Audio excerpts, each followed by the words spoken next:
ঘরের মেয়ের সাগর দেশের পাড়ি গল্প নিয়ে উষসী রায় আসছে স্টার জলসার পর্দায়।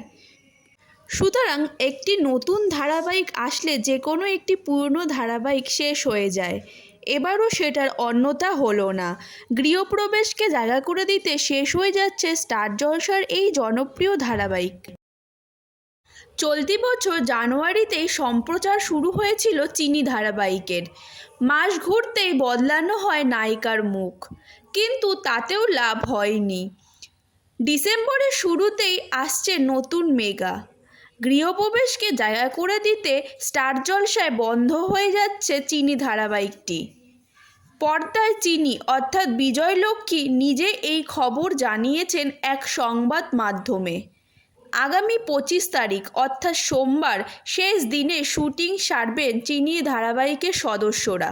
এবার শুধু দেখার পালা উষসী রায়ের নতুন ধারাবাহিকটি দর্শকদের মনে কতটা জায়গা করে নিতে পারে। তো ভিউয়ার্স, এই নিয়ে আপনাদের কি মন্তব্য অবশ্যই কমেন্টে জানাবেন। আর বাংলা ধারাবাহিকের এই রকম নিত্য নতুন আপডেট পেতে আমার চ্যানেলটাকে সাবস্ক্রাইব করে রাখবেন।